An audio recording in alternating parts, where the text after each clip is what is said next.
Thetford Town are vying for promotion from the Thurlow Nunn Premier Division.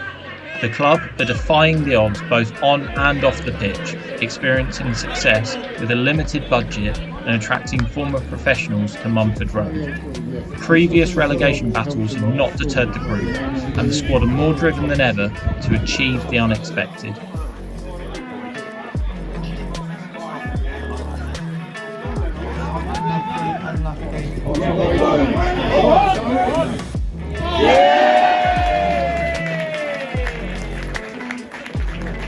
We've got 4 games to go and anything can happen, and it's still mathematically that we can end up top, and we will not give up until the last show. I mean, to be honest, over the last 5 or 6 years, 7 years, this time of the year we're always worried about relegation. Now we're in the position of who we're going to get.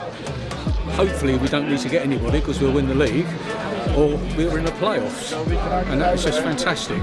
And this is all down to Nigel as well. I mean, he's just brought the club up to a good standard, and it's just excellent. These players are laser focused on trying to achieve what some people regard as the impossible.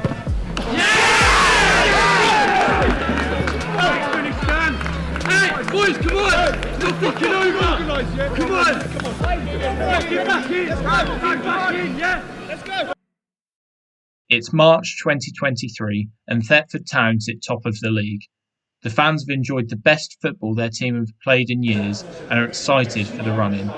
If the club are to win promotion, the finances will have to be used wisely to progress the club. Okay, my name's Darren Isles. How did I get involved in Thetford? Well, I think the chairman, Nigel Arms, has been trying to get me for a few years. I went sort of doing other things within football. I've been with football for as many years as I can remember. If it's not for coaching, it's for running teams, running leagues, and doing financial stuff for these people. My main objective within the club is to make sure it's sustainable to run and financially viable for what we purchase and moving on within the club to make sure everything's okay, what we've got here at the club. Finances it's really dropped on my lap at some point with the league as well that I run their finances for that as well, and it's just been a thing that I've picked up and worked with. I don't like to see anyone financially at a loss. A few years ago, before my time, but when Nigel took over as chairman here, the club was in financial strains. It was hard. It's even better now. The reason why it's better now is that we have more control over it. So anything, I'm going to say, from a can of beer to whatever wages, anything like that is more controlled now. So we have more control over it than ever. We know exactly what's going in, what's going out, and we know what we can spend to our needs without withdrawing from other funds. It balances nicely. Players here at our senior level, they're given a budget. Everything's on a budget, and to be fair to Matt Morn, first team manager, he works with that budget, and he works well with that budget.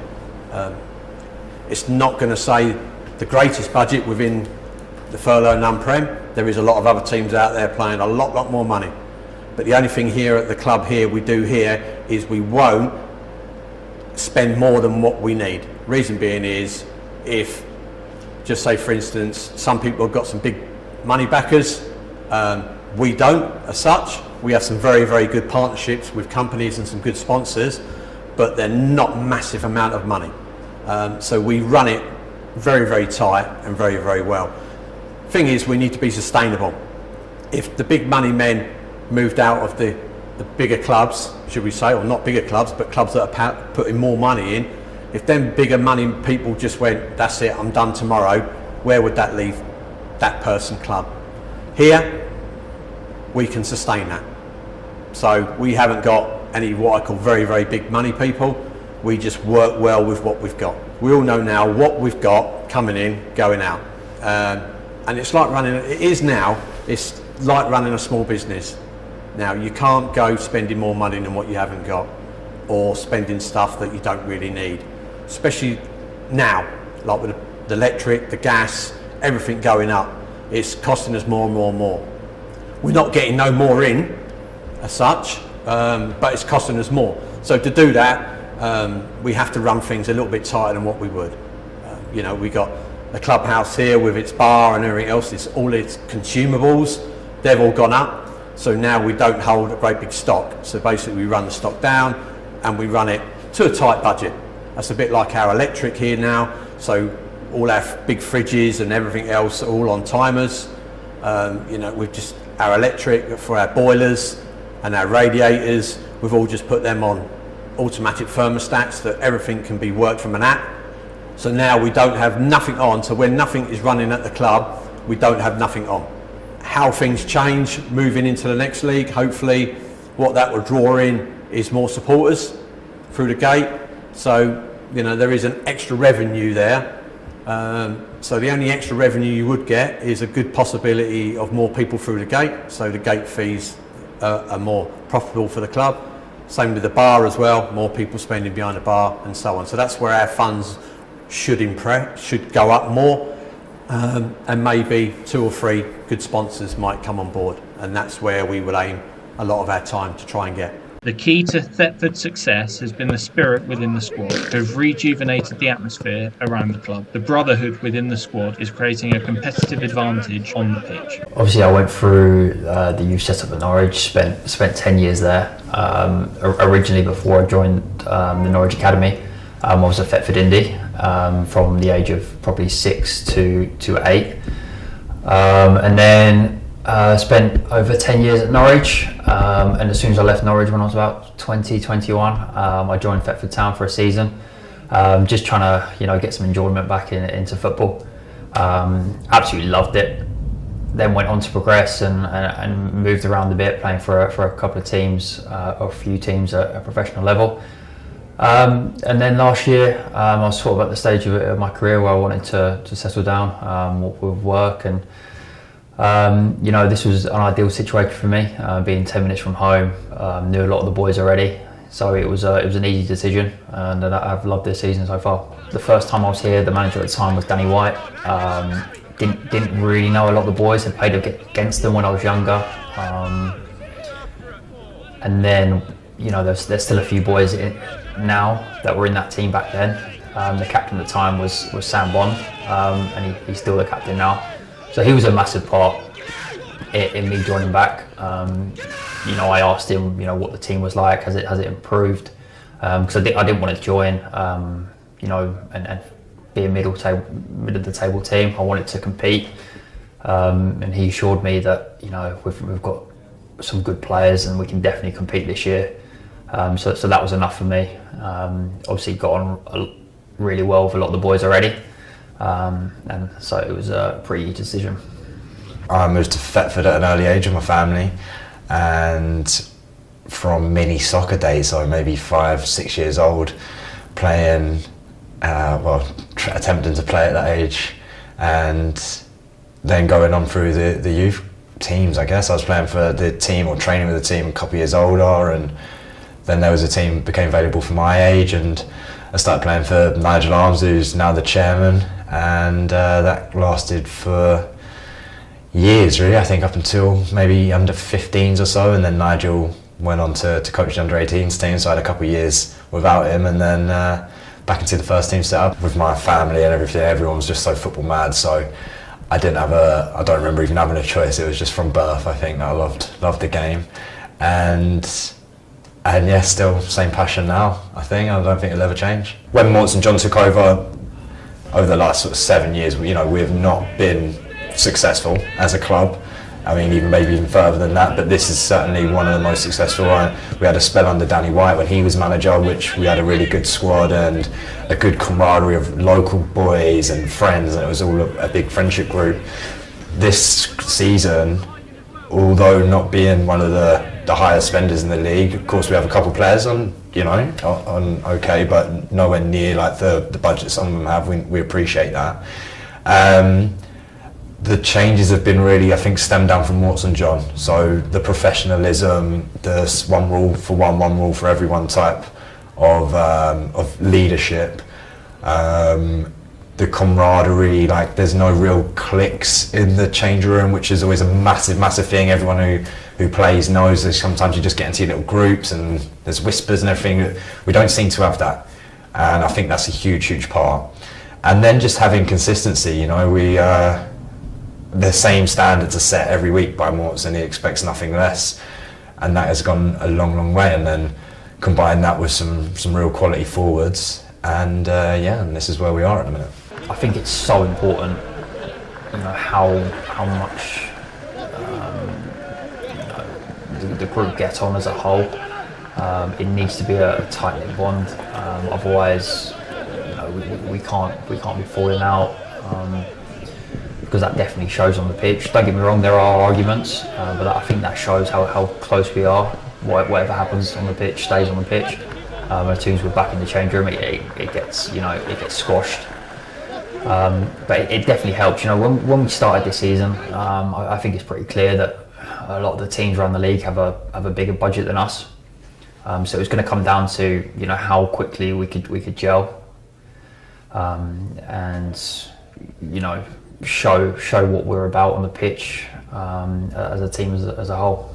I don't think, you know, from the outside people expected us to be where we are, but knowing the players we had in the team when the league started,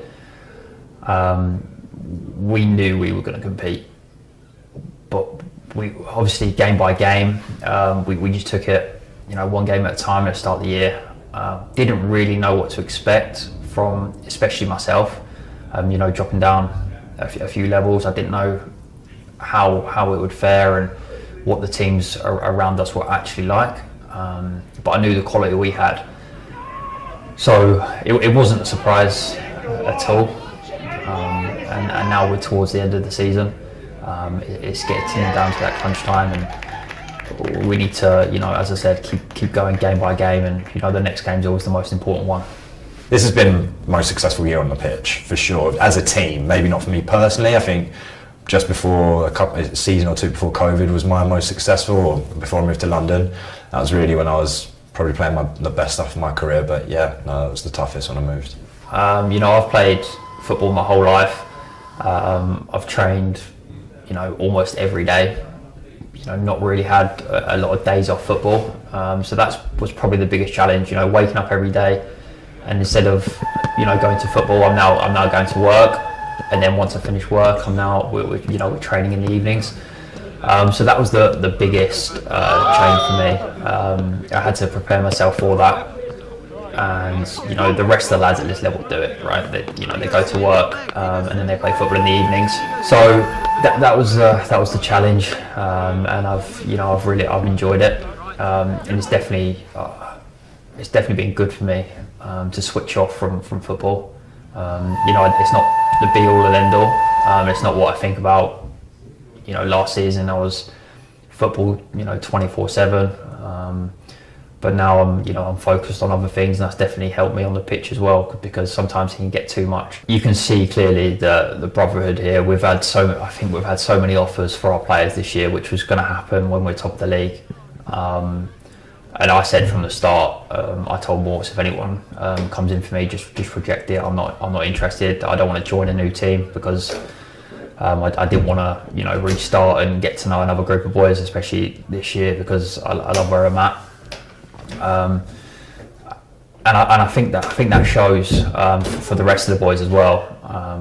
You know, you see it a lot, people moving from team to team every year, and I don't think anyone's left this team out of choice this year.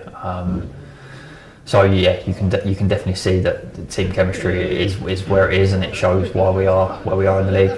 Yeah, well, yeah, brothers, it is probably a good way of putting it. You know, we can annoy each other, we can be disappointed in each other, we can love each other, you know, but obviously there's always certain people you have more of a relationship with. I knew Cameron prior to this season and going years back now.